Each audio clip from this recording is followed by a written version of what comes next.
سيدنا ومولانا محمدا عبده ورسوله خير الورى أما بعد فأعوذ بالله من الشيطان الرجيم بسم الله الرحمن الرحيم لتكملوا العدة ولتكبروا الله على ما هداكم ولعلكم تشكرون صدق الله العظيم وصدق رسوله النبي الكريم الأمين إن الله وملائكته يصلون على النبي يا أيها الذين آمنوا صلوا عليه وسلموا تسليما بلند آواز پاک پڑھ لیں الصلاة والسلام عليك يا سيدي يا رسول الله وعلى آلك وأصحابك يا رحمة للعالمين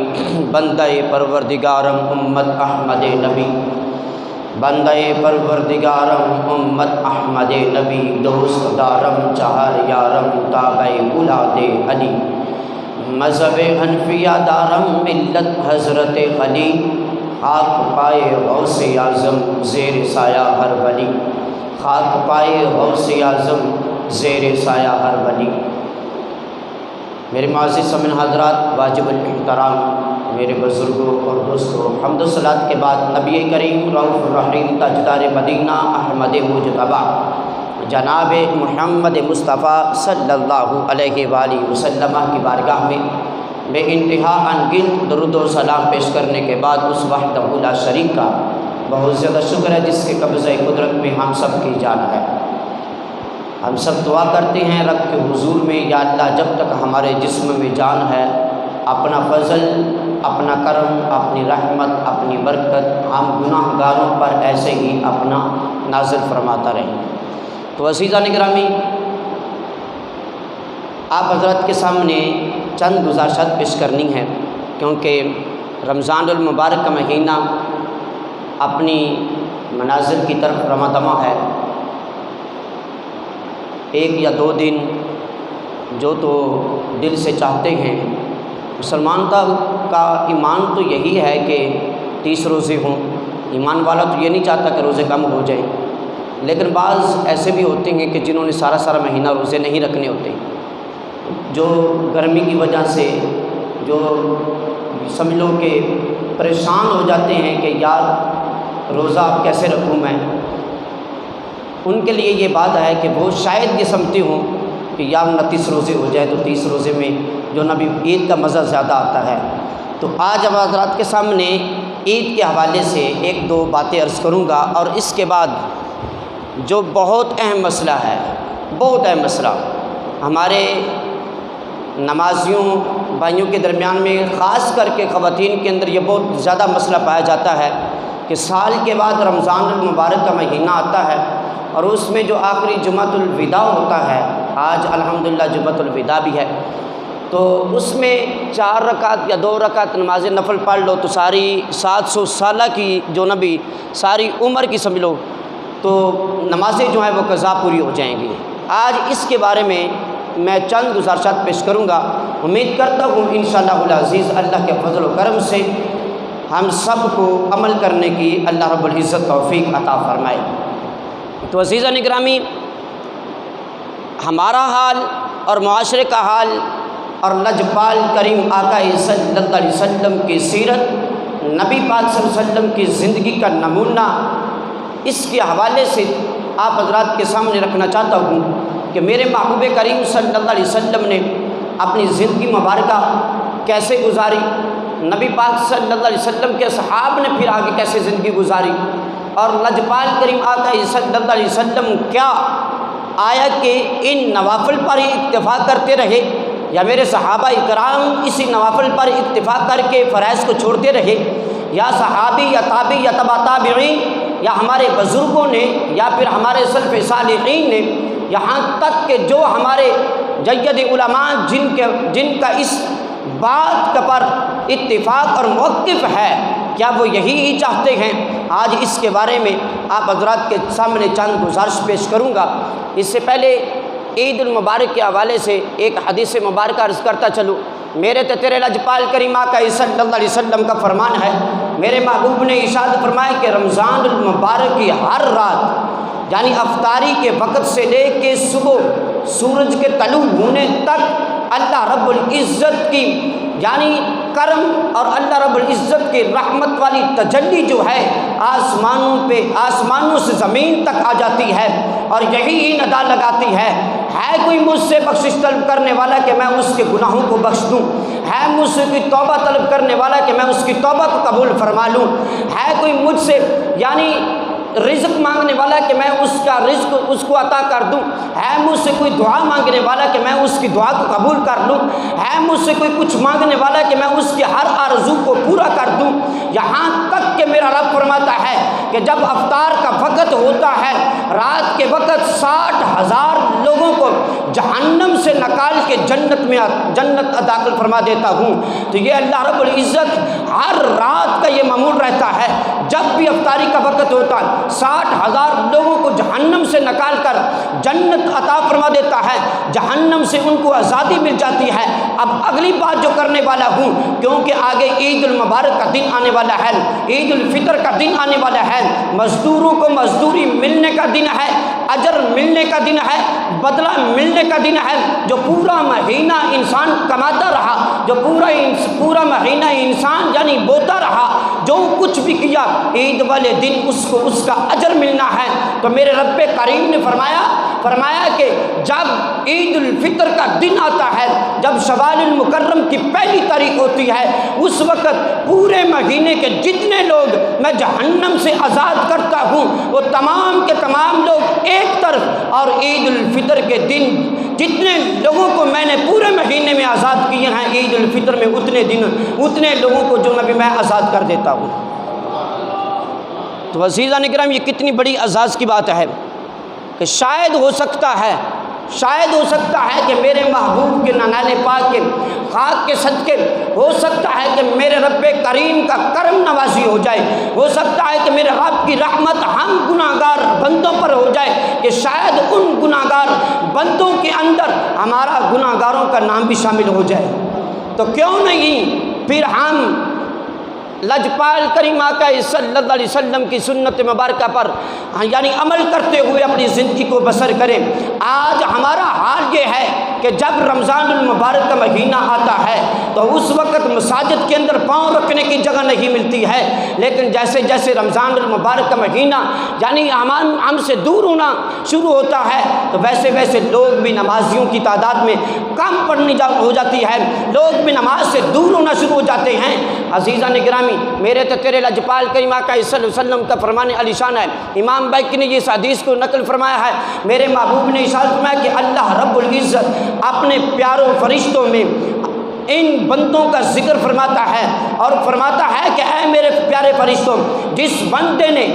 میرے بندے نے اگر پورا کام کیا ہو اس کی مزدوری کیا ہونی چاہیے؟ فرشتے عرض کرتے ہیں یا اللہ اس کو پورا اجر دیا جائے، تو میرا رب فرماتا ہے کہ اے فرشتوں پھر گواہ رہنا، مجھے میرا رب ہونے کی قسم ہے، مجھے میرے رب ذوالجلال کی قسم ہے، مجھے میری عزت کی قسم ہے، مجھے میرے جبار و قہار ہونے کی قسم ہے، مجھے غفار یعنی غفور الرحیم ہونے کی قسم ہے، جس بندے نے رمضان المبارک کے اندر اپنی مزدوری کی اور میں پھر شوال المکرم کی تاریخ کو ان کو عیدگاہ میں جب وہ آئیں گے اور میری بارگاہ میں ہاتھ اٹھا کر دعا کریں گے، مجھے میرے رب ہونے کی قسم ہے ان کے گھر جانے سے پہلے میں اس کو ایسے کر دوں گا جیسے آج ہی اپنی ماں کے پیٹ سے پیدا ہوا ہے، میں ایسے ان کو کر دوں گا جیسے آج ہی وہ اپنی ماں کے پیٹ سے پیدا ہوا ہے۔ تو عزیزان گرامی ہمیں بازاروں کی طرف رخ نہیں کرنا چاہیے۔ آج ہمارا حال یہ ہوتا ہے کہ جب رمضان المبارک کی آخری تاریخ ہوتی ہے تو اس وقت پھر ہم مساجد کی طرف نہیں آتے، اللہ کی بارگاہ میں سجدہ ریز نہیں ہوتے، اس وقت ہمارا حال بازاروں کی طرف چلا جاتا ہے۔ میرے محبوب کریم صلی اللہ علیہ وسلم کا فرمان ہے، میرے محبوب نے ارشاد فرمایا کہ اللہ رب العزت کے نزدیک سب سے زیادہ محبوب، سب سے زیادہ پیاری جگہ جو ہے وہ مسجد ہے، سب سے پیاری جگہ جو ہے وہ مسجد ہے۔ تو میرے محبوب نے فرمایا کہ جو سب سے بری جگہ ہے وہ شیطان کا گھر بازار ہے، وہ شیطان کا گھر بازار ہے، اور جو سب سے زیادہ محبوب شیطان کے نزدیک ہے وہ بازار کی جگہ ہے۔ تو ہمارا راتوں چاند رات کو بازاروں کی طرف رخ نہیں ہونا چاہیے، بلکہ میں تو یہ کہا کرتا ہوں، ہر سال یہ بات کرتا ہوں کہ جب چاند رات آ جائے اور عید الفطر کا چاند نظر آ جائے، خوشیاں مناؤ، کیونکہ عید کا معنی ہی خوشی ہے، لوٹنے والی خوشی ہے، آئندہ سال پھر آنے والی خوشی ہے، اسی کو ہی عید کہتے ہیں۔ لیکن ہماری خوشی بازاروں کے اندر نہیں ہونی چاہیے، ہماری خوشی فیملی کے اندر نہیں ہونی چاہیے، ہماری خوشی بازاروں کے اندر چوکوں کے اندر نہیں ہونی چاہیے، بلکہ ہماری خوشی اللہ کے گھر میں آ کر اللہ کو خوش کر کے ہمیں اپنی خوشی منانی چاہیے۔ جب یہاں پہ ساری رات اللہ کا ذکر کریں گے اور فرشتے بھی آسمانوں کے اوپر رقص کرتے ہوئے رب کی بارگاہ میں عرض کریں گے، یا اللہ تیرے بندے آج بازاروں کی طرف نہیں رک گیا، آج شیطان کے گھر کی طرف نہیں گئے ہیں، بلکہ تیرے رحمان کے گھر آئے ہیں، وہ تیرے تجھ سے ہی توبہ طلب کر رہے ہیں، وہ تجھ سے ہی بخشش مانگ رہے ہیں، وہ تجھ سے ہی ہر دعا کی طلبگار ہیں، اللہ ان کی دعاؤں کو قبول فرما لے۔ تو میرا رب پھر ان کی دعاؤں کو قبول بھی فرماتا ہے، کیونکہ میرے رب نے خود وعدہ فرما لیا ہے کہ میرا مدد جب میری بارگاہ میں آ کر جب اس کو اس کی مزدوری کا وقت دینے کی وقت آتا ہے تو اس وقت جب وہ مجھ سے مانگے گا میں اس کی مزدوری کو عطا کر دوں گا۔ تو عزیزان گرامی، آج کا ہمارا ایک بہت اہم مسئلہ جو یہ قضاء عمری کے حوالے سے، یہ بات یاد رکھیں، اگر ایسا مسئلہ ہوتا تو لجپال کریم آقا صلی اللہ علیہ وسلم پہلی بات تو یہ حکم نہ فرماتے کہ میرے لجپال کریم آقا صلی اللہ علیہ وسلم نماز عشاء کا وقت ہو، اور میرا محبوب ارشاد فرمائے صحابہ کرام کو، مجھے اس رب ذوالجلال کی قسم ہے جس کے قبضہ قدرت میں میرے محمد کی جان ہے، اگر مجھے اس بات کا ڈر اور خوف نہ ہوتا کہ گھروں کے اندر بچے اور بوڑھے اور خواتین ہیں، میں خدا کی قسم اٹھا کے کہتا ہوں جو لوگ اپنے گھروں میں بیٹھے ہوئے ہیں، میں خدا کی قسم اٹھا کے کہتا ہوں نماز کا حکم کسی کو دیتا نماز پڑھائیں، اور میں گھروں میں جا کر جو میرا محبوب کریم صلی اللہ علیہ وسلم پوری امت مسلمہ کے لیے بلکہ پورے جہانوں کے لیے وما ارسلناک الا رحمۃ للعالمین بن کر آئے ہیں، جو پورے جہانوں کے لیے رحمۃ للعالمین ہے، ان کی زبان مبارکہ سے یہ الفاظ ہیں، میرے محبوب نے ارشاد فرمایا کہ میں گھروں میں جا کر ان گھروں کو آگ لگا دیتا جو لوگ گھروں میں بیٹھے ہوئے نماز نہیں پڑھ رہے ہیں۔ یہ میرے محبوب کا فرمان ہے، یہ تو میرے محبوب کا فرمان نمازیوں کے حوالے سے۔ اب جو لوگ یہ 4 نوافل پڑھ کے اپنی تمام کی عمریں جو ہیں نمازی جو ہیں قضائی عمریں پوری کر لیتے ہیں، تو عزیزان گرامی پھر پورا سال مساجد کھولنے کا ہمیں ضرورت نہیں ہے، پھر اللہ کے گھر کو آباد کرنے کی ضرورت نہیں ہے، پھر جمعۃ الوداع آئے 4 رکعت پڑھو، پورے سال کی نماز قضا جو ہے وہ معاف۔ حکم تو ایسا ہونا چاہیے نا، پھر نہیں تو پھر میرے محبوب کریم صلی اللہ علیہ وسلم یہ پھر کیا پڑی تھی کہ آخری وقت ہے میرے محبوب کا، مسلمانوں یہ بات سن کے اپنے گریباں میں جھانکنا اور اس کے بعد پھر اپنا محاسبہ کرنا کہ آیا کہ ہم کس موڑ پر کھڑے ہیں، ہم ایمان کے دعوے کرتے ہیں، ہم مسلمان کے دعوے کرتے ہیں، ہم موت کے یعنی نبی پاک صلی اللہ علیہ وسلم کی ذات مبارکہ پر موت دینے کے لیے بھی تیار ہو جاتے ہیں، لیکن میرے محبوب کی ایک بات پر عمل تو کر لو مسلمانوں، جان دینے کی تو بڑی دور کی بات ہے، لیکن میرے محبوب کی ذات مبارکہ پر عمل تو کر لو۔ ایک کاندھے پر حضرت ابن عباس رضی اللہ تعالی عنہ آپ کا قدم مبارک ہے، آپ کے قدم مبارک پر میرے محبوب کا دست مبارک، دوسری طرف مولا کائنات شیر خدا حضرت سیدنا علی المرتضیٰ رضی اللہ تعالی عنہ آپ کا کاندھا مبارک ہے، میرے محبوب نے دونوں ہاتھوں کو یعنی ان دونوں صحابہ کے کندھوں پر یعنی رکھ کر سہارا لے کر حدیث مبارکہ کے الفاظ ہیں، میرے محبوب کریم صلی اللہ علیہ وسلم جس حالت میں اپنے حجرہ سے مسجد نبوی کے اندر تشریف لے کر جا رہے ہیں، فرمایا کہ جس طرح کے ہم ایک وزنی چیز کو کھینچتے ہیں زمین کے اوپر اس کی لکیریں پڑ جاتی ہیں، میرے محبوب کے پاؤں مبارک کے ایسے ہی آپ کے نشانات ظاہر ہو رہے ہیں، اور میرا محبوب مسجد نبوی کے اندر نماز پڑھنے کے لیے جا رہے ہیں۔ یار پھر ایسا کیا بنا تھا کہ جو آج ہم 2 یا 4 یا 8 نوافل پڑھ کے ہم فرائض کو چھوڑ دیتے ہیں؟ اگر ایسی بات ہوتی تو میرا رب کریم 7 سے زائد مرتبہ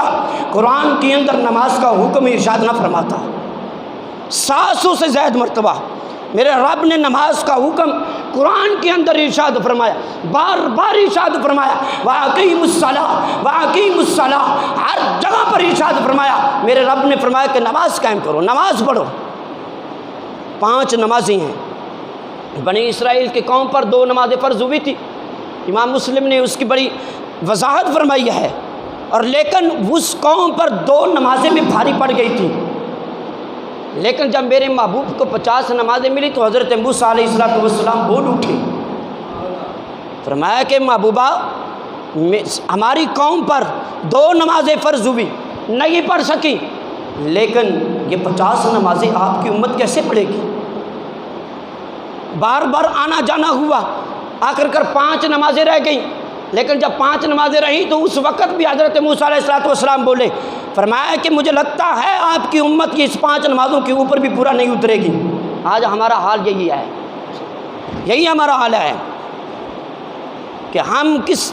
راستے پر آ کر کھڑے ہو گئے ہیں، کس موڑ پر آ کر کھڑے ہو گئے ہیں۔ ہم نے اپنی نمازوں کو بھول دیا، ہم نے اپنے دین کو بھول دیا، ہم نے اپنے اسلام کو بھول دیا، ہم نے قرآن کے ساتھ محبت کرنی چھوڑ دی، ہم نے نماز کے ساتھ عشق کرنا چھوڑ دیا، ہم نے مساجد کے ساتھ پیار کرنا چھوڑ دیا۔ جب ہم نے یہ سب کچھ چھوڑا تو ہمارے گھروں کے اندر برکتیں بھی اٹھ گئی، ہم سے نورانیت کے وہ چراغ جو ہیں وہ بھی اٹھا لیے گئے، ہمارے کاروبار کے اندر جو ہے نقصان ہونے شروع ہو گئے، ہماری زندگی کے اندر بے برکتی ہونی شروع ہو گئی۔ کیسے برکت آ سکتی ہے جب کہ ہم نماز تو پڑھتے نہیں؟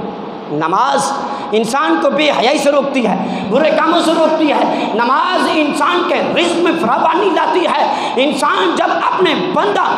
بندہ رب کے حضور میں سجدہ ریز ہوتا ہے، سب سے زیادہ قریب ہوتا ہے، سب سے زیادہ قریب ہوتا ہے۔ اب اس کے بعد بھی اگر انسان یہ کہے، انسان اگر یہ بھی اب سوچے کہ میں 4 نوافل پڑھ کے ساری جو نبی قضائے عمری ادا کر لوں گا، تو مسلمانوں پھر ہمارا حال کہاں پر ہوگا؟ تو عزیزان گرامی، ہمیں اس کے بارے میں سوچنا چاہیے، ہمیں اس کے بارے میں توجہ کرنی چاہیے کہ آج یہ یاد رکھیں، جب ہم اللہ کے فرمان کی نافرمانی کریں گے، اللہ کے فرمان کی نافرمانی کریں گے، تو اللہ رب العزت آسمان کی طرف سے 15 وبا جو ہے، 15 بیماریاں جو ہے، 15 مصیبتیں جو ہیں اللہ رب العزت نازل فرما دیتا ہے۔ کیا آج ہم اس بیماریوں کے اندر جھنجھوڑے ہوئے نہیں ہیں؟ کیا آج اللہ کے عذاب کے اندر ہم مبتلا نہیں ہیں؟ لیکن یہ میرے محبوب کے نالان پاک کا صدقہ ہے، لیکن یہ میرے محبوب کریم صلی اللہ علیہ وسلم کی یہ کرم نوازی ہے کہ ہماری شکلیں تبدیل نہیں ہوتی، ہمارے چہرے تبدیل نہیں ہوتے، ہمارے دروازوں کے اوپر یہ نہیں لکھا جاتا یہ بندہ گناہ گار ہے، ہماری پشانیوں کے اوپر مہر نہیں لگا دی جاتی، بلکہ میرے محبوب کریم صلی اللہ علیہ وسلم کا فرمان ہے، میرے محبوب نے ارشاد فرمایا کہ جو بندہ جان بوجھ کر جمعۃ المبارک کو چھوڑے گا، اللہ رب العزت اس کے دل پر منافق کی مہر لگا دے گا۔ اللہ اکبر، اللہ، منافق کی مہر لگا دے گا۔ اب آئیے روزے کی طرف۔ جو لوگ روزہ نہیں رکھتے ہیں، ایک ہی بات کروں گا، میرے محبوب کریم صلی اللہ علیہ وسلم کا فرمان ہے، میرے محبوب نے ارشاد فرمایا کہ جو فرضی نماز اور جو فرضی روزہ چھوڑے گا، اس کے بعد اگر وہ ساری زندگی روزے رکھتا رہے، پورا سال روزے رکھتا رہے، پورا سال قضائے نماز پڑھتا رہے، پورا سال نوافل پڑھتا رہے، وہ جگہ وہ روزے والے نہیں لے سکتا جو فرضی روزے کی جگہ ہے، جو فرضی نماز کی جگہ ہے وہ جگہ نہیں لے سکتا، وہ اجر وہ مقام نہیں لے سکتا۔ اس لیے تو میرے رب کریم نے ارشاد فرمایا کہ فویل للمصلین، جو اپنی نمازوں سے بھولے بیٹھے ہیں ان کے بارے میں میرے رب کریم نے ارشاد فرمایا کہ ان کے لیے ہم نے غیہ کا جنگل جو ہے وہ تیار کر رکھا ہے۔ فرمایا کہ غیہ کے جنگل کے اندر ایک ہب کا کنواں ہے، اور اس ہب کنویں کی ہیبت کیا ہے؟ جہنم بھی اس سے پناہ مانگتی ہے۔ جہنم کا حال کیا ہے؟ میرے محبوب کریم صلی اللہ علیہ وسلم کی بارگاہ میں حضرت جبرائیل علیہ السلام آئے اور عرض کرتی ہیں، یا رسول اللہ صلی اللہ علیہ وسلم، میں جہنم کا حال بتانے کے لیے آیا ہوں۔ تو میرے محبوب نے فرمایا کہ بتا جہنم کیسی ہے؟ تو حضرت جبرائیل علیہ السلام عرض کرتے ہیں، یا رسول اللہ صلی اللہ علیہ وسلم، اگر جہنم کی سنگلی میں سے ایک کنڈی نکال کر پہاڑوں کے اوپر رکھ دی جائے تو پہاڑ جو ہیں وہ ریزہ ریزہ ہو جائیں گے، پہاڑ تباہ ہو جائیں گے، برباد ہو جائیں گے۔ فرمایا کہ اگر جہنم کی دیوار میں سے سوئی کے نکے کے برابر سوراخ کر دیا جائے، پوری دنیا جو ہے سڑ کر راکھ ہو جائے گی۔ دنیا کی آگ 70 گنا یعنی بڑھا دی جائے تو جہنم کی آگ 1% بنتی ہے۔ یہ دنیا کی آگ ہم سے برداشت نہیں ہوتی۔ آگ تو بڑی دور کی بات ہے، جس طرح آج گرمی پڑ رہی ہے، سورج اپنی تابوں پر ہے، لیکن اس کی گرمی ہم برداشت نہیں کر پا رہے۔ لیکن اگر آگ ہم کس طریقے سے جو نبی یعنی اس کی ہم تپس جو ہے برداشت کر سکتے ہیں، تو ذرا سوچئے کہ جہنم کی آگ کیسے ہم برداشت کر سکیں گے۔ تو فرمایا کہ آپ کا کنواں جب انسان کو جنت کے اندر یعنی سوال و جواب کے لیے لایا جائے گا اور اس آپ کنویں کے اندر بے نمازی کو ڈالا جائے گا، ماں باپ کے ساتھ نافرمانی کرنے والے کو ڈالا جائے گا، جو شراب پیتے ہیں ان شرابیوں کو اس کے اندر ڈالا جائے گا۔ میرے رب نے فرمایا کہ جب حبب کنویں کی آگ بجھنے پر آئے گی، فرمایا کلما خبت زدناہم سعیرا، ہم اس آگ کو اور بھڑکا دیں گے، ہم اس آگ کو اور بھڑکا دیں گے۔ جب اس کی آگ بجھنے پر آئے گی تو عزیزان گرامی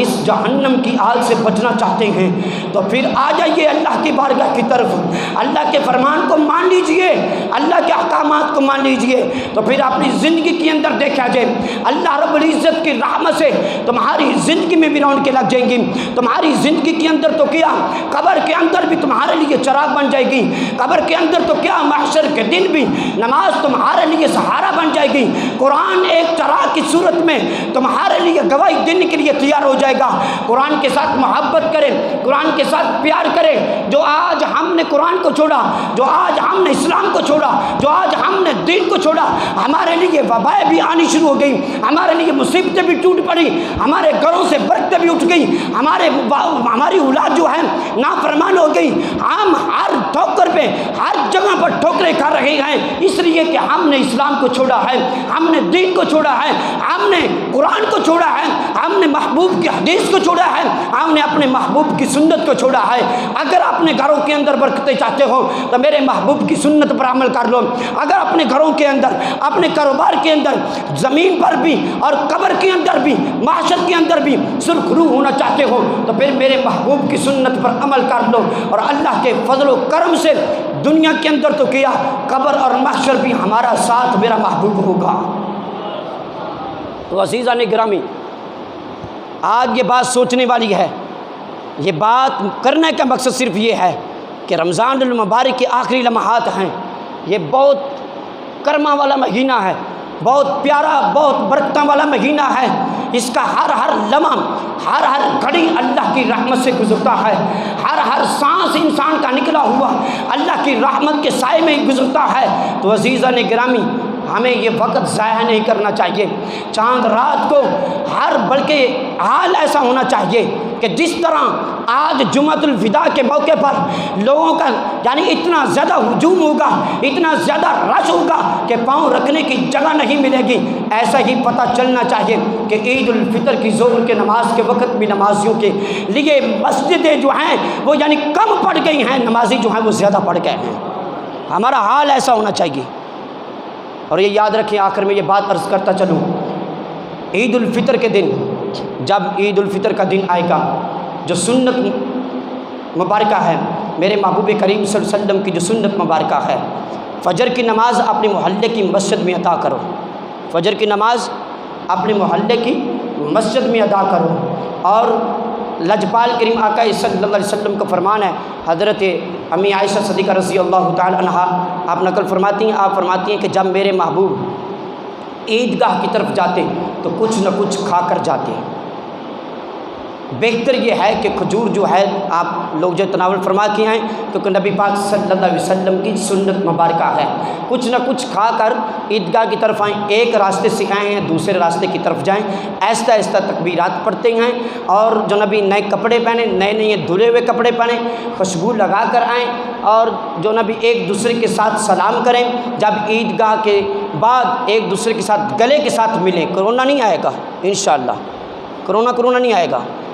اور محبت سے ملیں گے دل کا دل کے ساتھ، جب تار تار ملے گی نا تو اس وقت کرونا قریب نہیں آئے گا، تو انشاءاللہ، کیونکہ ہم محبوب کی سنت پر عمل کرنے والے ہیں، ٹھیک ہے کہ نہیں؟ تو اس لیے دل کے دل ساتھ ملنا چاہیے۔ جس کے دل کے اندر کسی کے بارے میں کوئی اختلاف ہے، کوئی اشکال ہے، کوئی کسی کے بارے میں رنج و غم ہے، بالکل دور کر لیجئے۔ زندگی کا پتہ نہیں ہے کب موت آ جائے، یہ پتہ نہیں ہے کہ اس اسٹیج سے نیچے اترنا یا نہیں اترنا، اگلا سانس آنا یا نہیں آنا، یہ تو اللہ کا کرم ہے کہ جو اپنی رحمت سے ہمیں یہ رمضان المبارک کی پر نور رحمت جو ہے نصیب فرما دیتا ہے۔ یہ تو ہم ان کے احسان مند ہیں، ان کا شکر گزار ہیں، کیونکہ اللہ رب العزت کا خود کا بھی فرمان ہے لِتُكْمِلُوا الْعِدَّةَ وَلِتُكَبِّرُوا اللَّهَ عَلَىٰ مَا هَدَاكُمْ وَلَعَلَّكُمْ تَشْكُرُونَ۔ اللہ کی بڑائی کو بیان کرو یہاں تک کہ جب اللہ تمہیں ہدایت نصیب فرما دے تو اللہ کا شکر ادا کرو۔ یا اس سے بڑی کیا ہدایت ہو سکتی ہے کہ سارا سال ہم مساجد کی طرف جاتے نہیں ہیں، جب رمضان المبارک کا مہینہ آتا ہے تو وہ بھی نمازی نظر آ جاتے ہیں جو پورا سال گلیوں میں نظر نہیں آتے، وہ بھی نمازی نظر آ جاتے ہیں۔ تو لیکن میں یہ کہتا ہوں یار نماز تو پڑھنی چاہیے،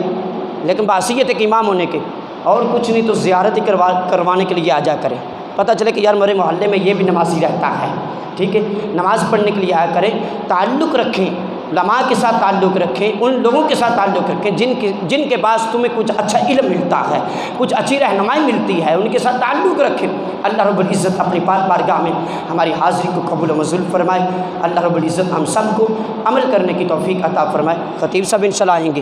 میں نے یہ صرف اپنی حاضری لگائی ہے تاکہ جو نبی اللہ رب العزت اپنی پاک بارگاہ میں قبول۔ افسانات پڑھو۔